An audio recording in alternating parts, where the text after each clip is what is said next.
And we're back in the studio on a Friday like we never left. Welcome to the Confessions of a Not So Dangerous Mind podcast. I'd like to thank you all for spending some of your early Friday evening here with me in New York. But once again, we're going to skip past all that promotional jazz and get right to the guts of the episode. Well, we have another movie anniversary, and oddly enough, the JFK episode from the other day. JFK was a movie that was released just about 3 months prior to today's movie, which is not going to be even really the central focus of this episode. This episode is about 4 particular movies, 4 Gen X standards, which not only were all in theaters at the same time, but formed the top 4 at the box office the weekend of March 26, 1992, which is now 34 years in the past.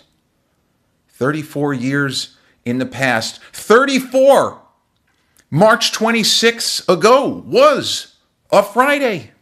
History tells us, look at a calendar from 1992 and you will see, and I have seen, as Al Pacino said in another 1992 film, Scent of a Woman, you will see that March 26th actually was a Friday. That's not make-believe. This no tournament. This for real. So on March 26, 1992, a movie that I was really looking forward to ever since seeing posters for it, the mostly pre-internet era. Here's a little bit of trivia for you. Less than 2% of Americans in 1992 had email addresses. I didn't even know that it was that high, but I feel like my father talked about something called Earthlink and or Mindspring when I was still in high school, so that would kind of correlate. But the average person, even a person with unlimited funds, didn't necessarily have an email address. 1.75 people in every 100 on average, I think, was the number. It may have even been less than that, but it was mostly corporate stuff, and it was people who had specific reasons. Government contracts, there's another good one. I'm sure there was plenty of corporate malfeasance back then too, right? But I had seen posters for Ron Shelton's film, White Men Can't Jump.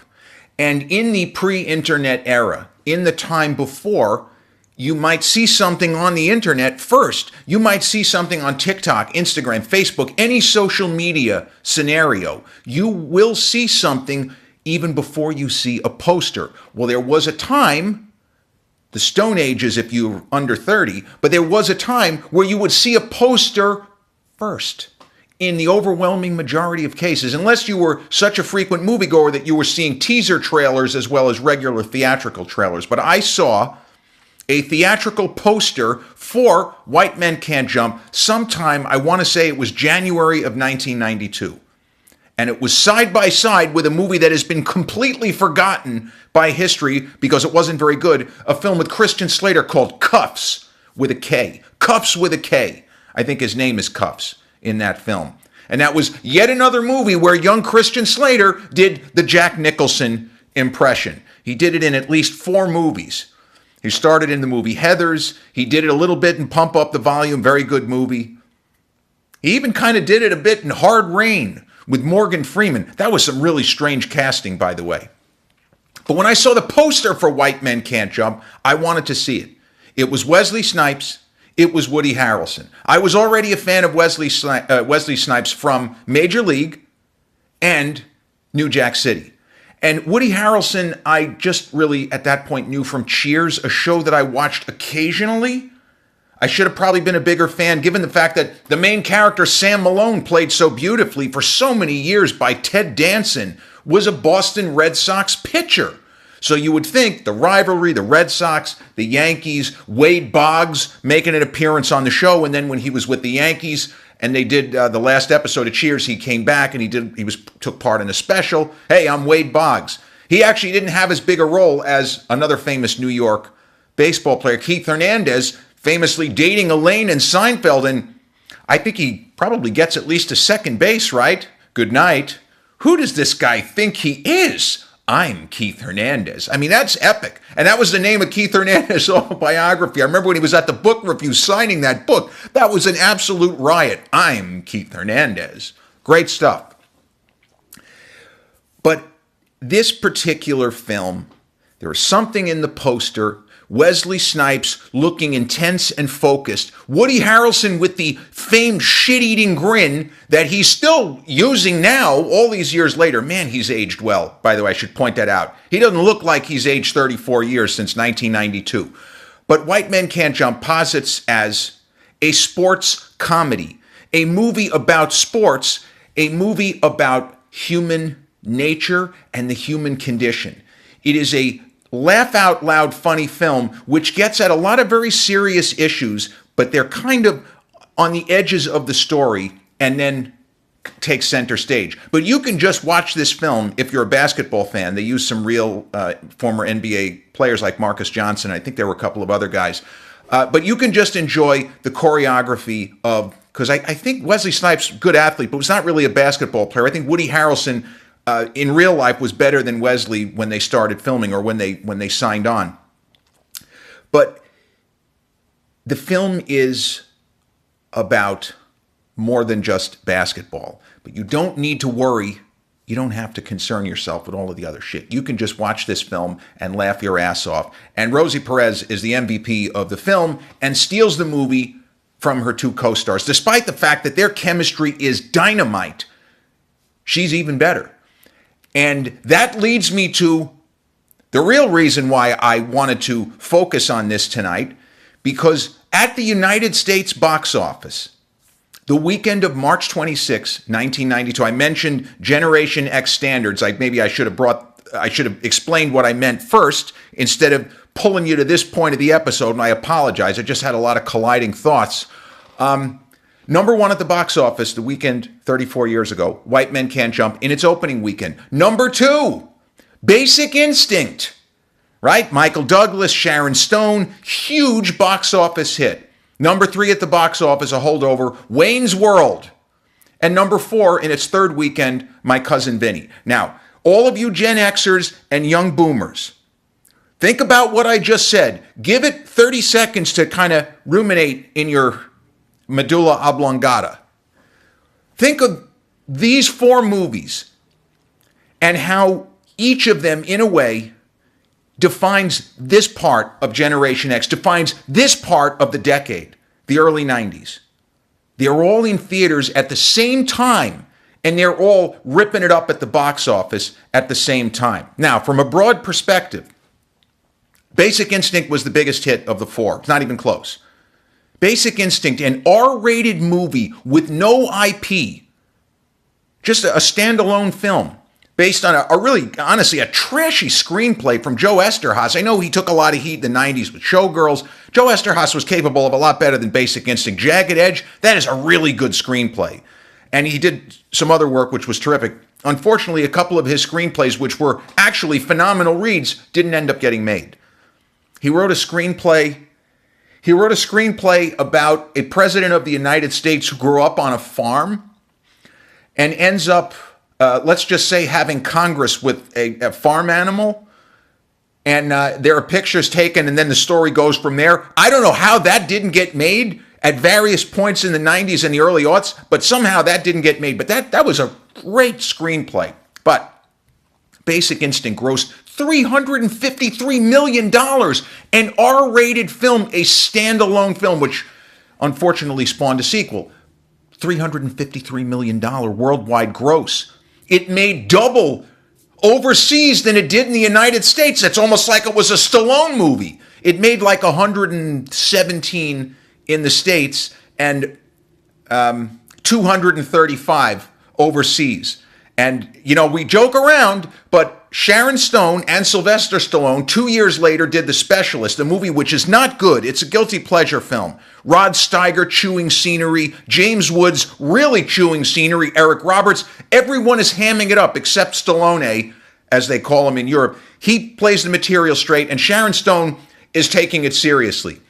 But that film lit up the box office overseas and didn't do shit in the States. It just wasn't that good. But Basic Instinct grossing $237 million overseas, that is fucking crazy. That is insane. So of those four films, the smallest box office hit relative to not even, just in terms of total dollars, My Cousin Vinny, which was a hit. It didn't cost a ton, but its total gross worldwide was about $61 million. And I think only 10 of it was overseas. The rest of it was here in the States. Wayne's World made $183 million worldwide. Again, this is 34 years ago. That would be a good gross for a mid-range to low-budget comedy now. 183 million 34 years ago. And time value of money, Basic Instinct, you're talking about 700 plus million if it's today. Probably closer to 800, because in the internet era, in the TikTok era, there would have been even more people talking, because that movie, people were arguing about that film for months. In a similar way, the Michael Douglas sex trilogy of Fatal Attraction, Basic Instinct, and Disclosure. But, Fatal Attraction had people really arguing. You had marriages ending. You had relationships ending because people were fighting tooth and nail about Fatal Attraction. She got what she had coming. He got what he had coming. All right, well, then we agree. No, we don't agree. Like that kind of thing. Really, really great. And White Men Can't Jump, they tried to get it to 100 million. It just didn't quite get there. I think it ended up around 91 million. It's so... and these historical quirks happen, but it's so nuts to imagine these movies all being released within a 6 week kind of radius. Wayne's World, middle of February, and the other three films in March. What would it have been? March 5th, 12th, 19th. I think it was March 12th was Basic Instinct. March 19th. Oh, no. March 19th. March 12th was My Cousin Vinny. You know what? I'm going to get it wrong anyway. You understand what I'm saying? They were released in successive weeks. They were released all three within a 2-week stretch.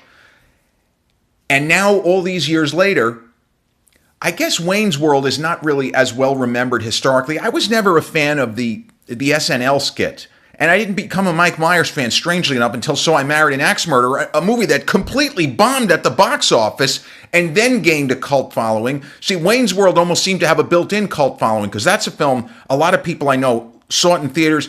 Everyone was singing Bohemian Rhapsody in the hallways. Totally, totally crazy. But I didn't like the skit, and I'm not a fan of the movie. To me, that's the weakest of the 4 films. But you remember the time. And I was 18 years old. I didn't have a driver's license yet. My home life was shit. My social life was nil. And I didn't know that eventually I was going to end up at New York University. I was still adrift. I was walking to the movies, the Sunrise Mall in Massapequa, which is unfortunately just about completely out of commission now 34 years later. That was a good 2.5 to 3 mile walk from where I grew up. And I made the walk to see White Men Can't Jump on March 26th, whereas I'm pretty sure the previous week I saw Basic Instinct, but I was going to the movies a lot. The cliche of all cliches, the movies were an escape. They were. They were for me. They were for me before and after, but specifically during this terrible, turbulent time of my life, as I didn't know where the fuck I was going. Literally, figuratively, symbolically, metaphorically, everything was bad. I don't even know how I graduated high school, to be honest with you. I still have questions. Was there special payoffs? Did my dad, smear somebody a couple of $100? I don't know. It doesn't make any sense. But you know what? I don't give a shit, because it's all buried in the past. And if anybody wants to go to try to audit it, good luck. I don't think they computerized until later in the 90s. You ain't going to find shit. Go right ahead, knock yourself out. But these movies are kind of seminal films for Generation X, and they are favorite films of many young boomers. My Cousin Vinny, a great comedy, also a human comedy. It doesn't get into any larger issues the way that White Men Can't Jump, because it deals with the inner city. It deals with hustlers. This could be a basketball version of The Hustler, the Paul Newman, not the sequel with Tom Cruise, but the Paul Newman, the original from 1962 with Jackie Gleason and George C. Scott, among others. That's a movie that gets into the dirt and the grime and the fact that you might make a lot of money if you're a really good hustler, but it's not a way that you want to make a living, because somebody might try to kill you at some point in time. Somebody may rough you up in the manner of Rocky Balboa. Somebody might try to break your thumbs. Good luck becoming a pool player or maintaining your pool ability if you don't have thumbs, right? As Arnold Schwarzenegger says the next year in Last Action Hero, how are you going to snap your fingers after I rip off both of your thumbs? I should have broke your thumbs. That's what Stallone, one of his best line readings in the original Rocky, when Gatso's buddy is fucking around with him and making him look stupid, and Rocky screams, I should have broke your thumbs. Fucking great stuff. But I want you to think about it. For those of you who've seen these 4 movies, maybe you're not a fan of any of them. I would say that my favorite of the 4, just what I think is the best movie of the 4, is White Men Can't Jump. And the second favorite would have to be My Cousin Vinny. See, Basic Instinct is a film that I appreciate its place in history. I appreciate the fact that it jump-started Sharon Stone's brief, but still impressive leading lady era, because she was somebody who hit the leading lady era later than usual. You think about Julia Roberts within the same general time frame. Julia became a big star Steel Magnolias. Wasn't she up for supporting actress? Shelby, open your eyes, Shelby. Sally Field, man, what a great performance. I mean, she's almost playing it for laughs in certain spots, and that movie was not funny. I don't know what they were doing. There was a lot of tone shifts there that was weird, but Sally Field is a riot, and I don't think that the performance was supposed to be as funny as it is. And Shirley MacLaine is playing it for laughs, and she's very funny, and Daryl Hannah also in that film. But Julia Roberts was, I think that she's a little younger than Sharon is where I was going with this. Sharon Stone was already in her 30s when Total Recall came out. I want to say Sharon was born in 58. Was she born in 58? You know what? I'm not sure about that. But Julia Roberts is definitely younger than Sharon Stone. This I know. She was like 21 or 22 when Pretty Woman was shot. Sharon took a different path. She had some B movies. She did Alan Quatermain with the late Richard Chamberlain. Action Jackson, a movie I love. You want to talk guilty pleasure? That's a great guilty pleasure movie. She's very good in that. The character doesn't last very long, spoiler alert, but she really registers. She takes the material seriously. And that, I'm pretty sure, Action Jackson is what ultimately got her Total Recall, which that's a star-making role. That's a very unlikable character, but you get the character's process, and Sharon just plays the hell out of that. So that's how she got Basic Instinct. So Basic Instinct to me is an entertaining thriller. It's not a psychological thriller. Anyone who tells you that's a psychological thriller, it's not. That is not correct. It's like calling Steven Seagal's Out for Justice from 1991. It's like calling that a cop thriller. It's not a cop thriller. It's supposed to be a thriller and there are police involved, but it's not a cop thriller. Basic Instinct is a mystery.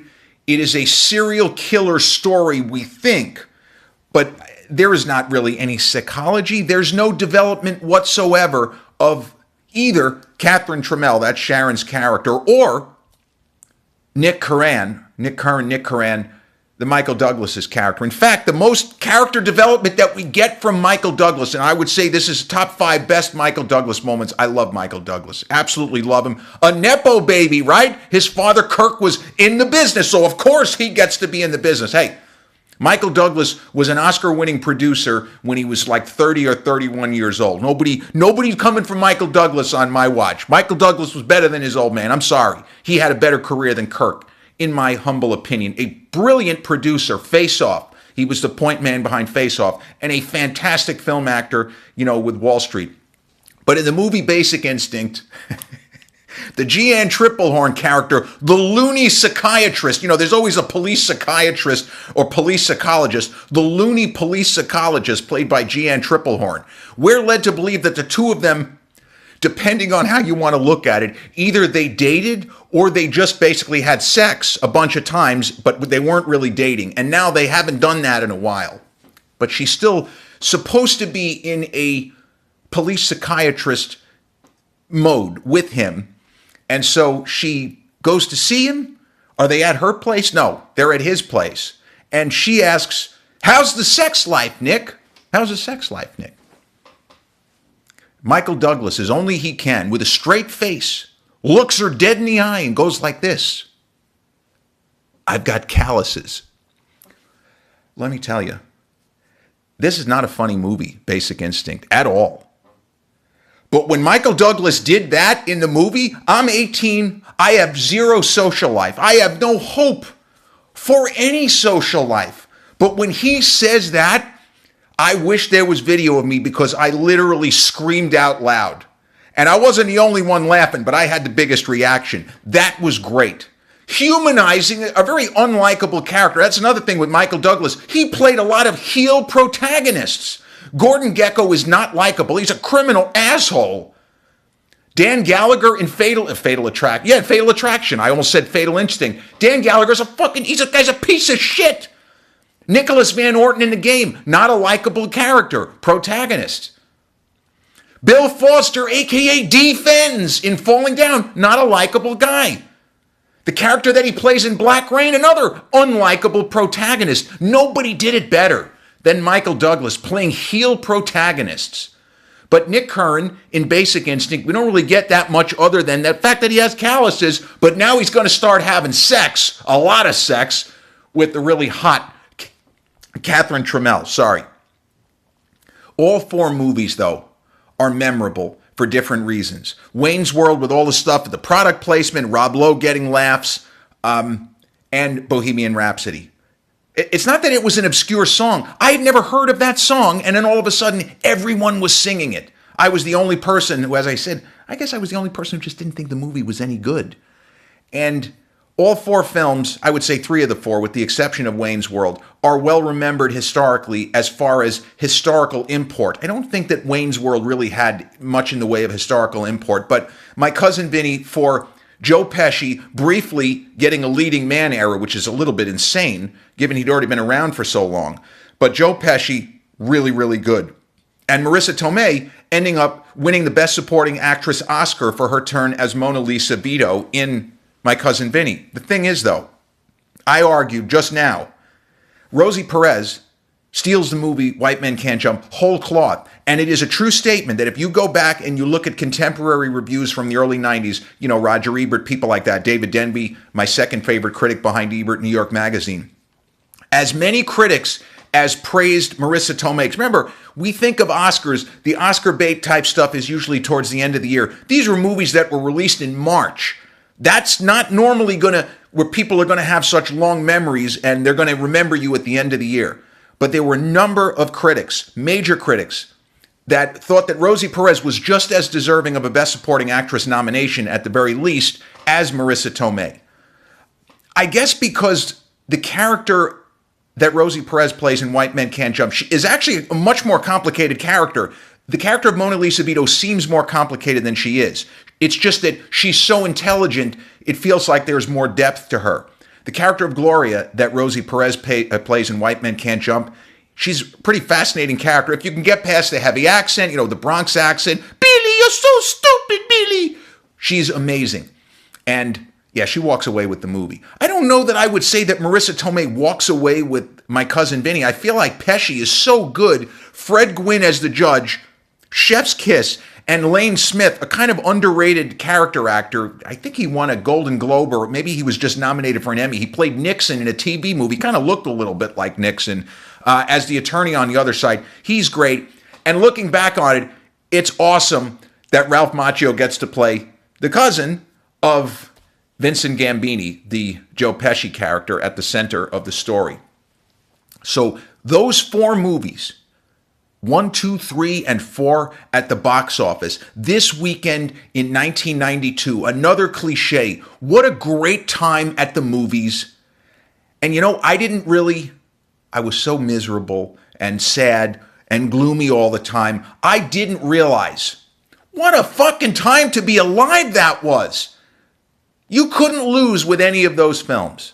And I had already gone to see, I'd gone to see My Cousin Vinny, and I had seen Basic Instinct. I didn't catch Wayne's World in theaters. I saw it, on video. And again, I didn't like it. Maybe it would have hit me better in theaters. Who knows?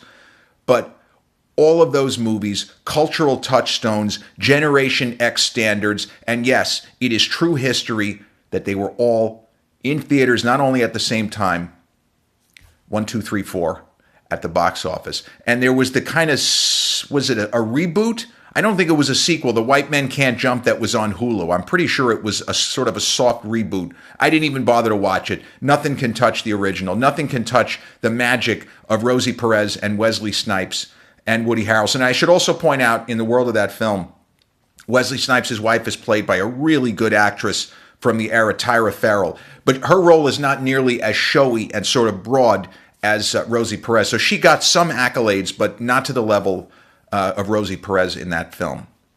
And yeah, that's really all I wanted to say tonight. Yes, it's the 34th anniversary for White Men Can't Jump, but the other three movies all being out, me being a very scared and anxiety-ridden high school senior, escaping to the movies as frequently as possible. It was a time, not only for me, but all moviegoers, anybody who went to the movies the weekend of March 26th. The percentage is high that they saw one of those four classic films. I will spare you the exaggerated wrap-up, and I hope you have a fantastic rest of your Saturday night, rest of your Friday night, and a great weekend ahead. Peace.